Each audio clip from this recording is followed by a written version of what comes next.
back to my channel.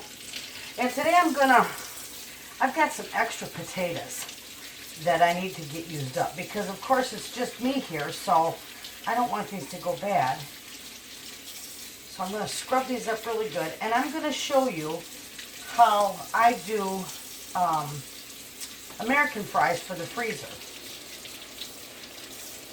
Get them all scrubbed up real good.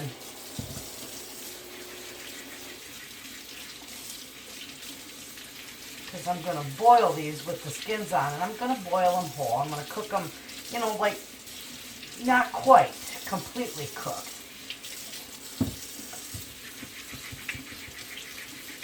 I'll show you how easy this is to put up. And after you get these put up, you'll be able to use them for casseroles or, you know, fry them up. It'd be wonderful. And you can also take these and you could grate them after they're cold. You could grate them into hash browns and lay them out on a tray and freeze them that way so that you have, you know, loose hash browns instead of already patted up. And I've showed you the ones that, I showed you a video on pattying them up. Okay, I'm getting them in my pan. I got a nice sized kettle here. So, I got that going. I'm going to turn my burner on, like medium high. And I'm going to fill this. You want the potatoes completely covered, of course. There we go. They're all in there. All right. Now these are going to cook, oh, I'd say maybe 20 minutes, if that. You don't want them completely done. You want to be able to, let's see here. You can see me. You want to be able to poke them with a knife, but yet still have some resistance. You don't want them quite done. So the lid goes on, and we'll be back when those are done. These went for about 15 minutes. And I'm just running the water out of them. Now I'm going to put cold water in there because that'll stop them from cooking the rest of the way. And I'm just going to leave them in there to cool off. See, I'll show you. You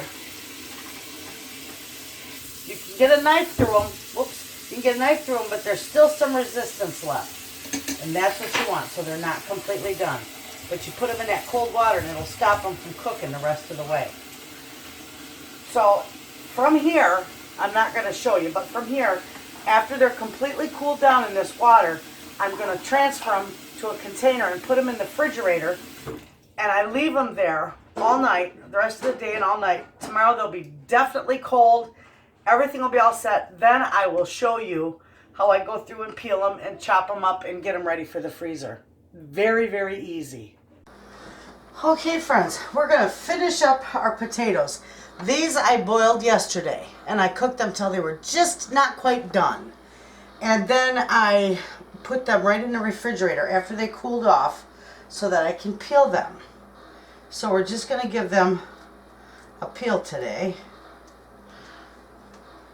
And these peelings I can save for the chickens because they'll love it. Now all I do with these, because they're not completely done, but this is what I do. I just chop them up in small sections.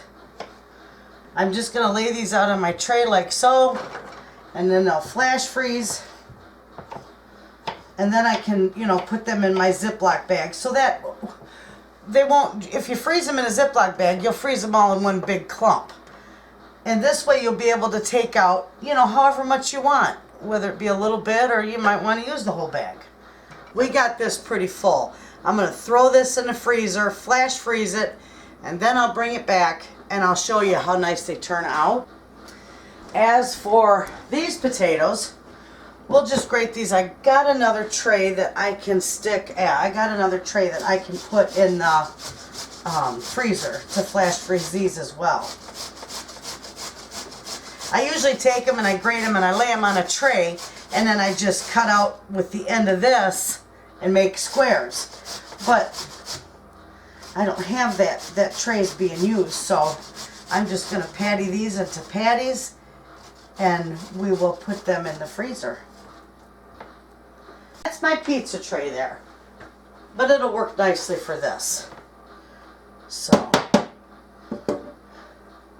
I'm just going to take these and I'm just going to patty them. Because they do come apart real easy. So I'm just going to patty them and put them on there. Just like so. Some will be bigger, some will be smaller, because my husband will eat more than the grandbabies. So I'll make his a little bigger. Patty them and set them on there just like so.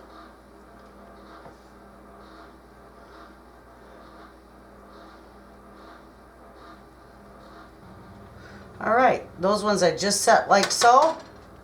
And I leave them right on that tray, flash freeze them, and I'll bring it back when I package everything. Alright friends, we're going to make one of these hash browns. My granddaughter is here, and she told me she'd love to have one for her lunch. So, we're going to grate this up.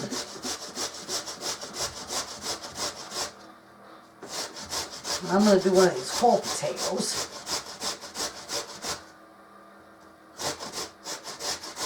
I'll show you just how nice these turn out when you make a hash brown with them. We're going to make this a nice size one, because we're going to split this one. I got it on my counter. My counter's clean, so I'm not going to waste none of that. There we go.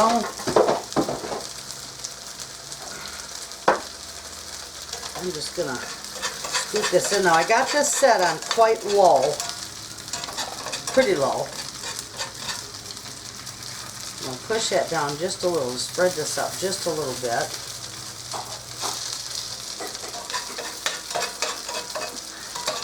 Make a little circle on it. And you see it's not sticking to my pan because my oil was screaming hot when I put it in there.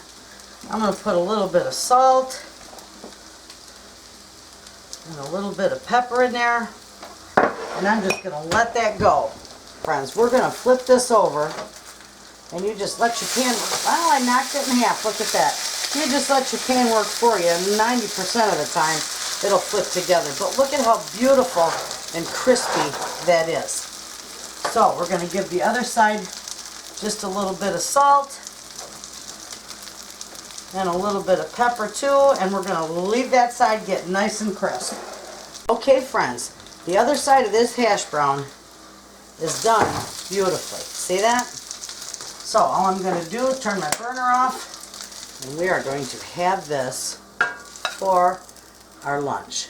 Is that not gorgeous? Nice and golden and crispy. Okay friends, this is all finished.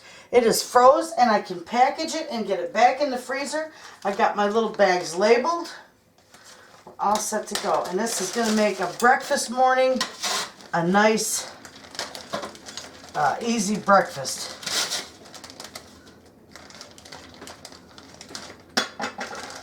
That in there. My hands are clean. Sometimes they might stick to your tray, but if you just give them a little, no, these ones aren't, but if you just give them a little nudge, they'll come right up. Okay, so there, and my grandbabies love these, so these will be nice for me when I got them and I have to do a quick breakfast. Okay, those ones are sealed up and nice, ready for the freezer. Now these, I just take my spatula. Sometimes they might stick. It's not too bad. I just take my spatula and I scrape. I just scrape them to knock them all loose. I just put them in there. Just like so. Now I'm just going to go like so. I'm not going to put these in a vacuum seal bag because they're not going to last that long. My grandkids will discover these and they'll want Nana to cook them. There. My 2 bags, my hash browns, and my home fries are all ready for the freezer. Beautiful addition to your freezer. Nice for making a quick breakfast or even a dinner or a lunch. Doesn't matter. But there you have it, friends. That's how easy that is to put together. Thanks for watching.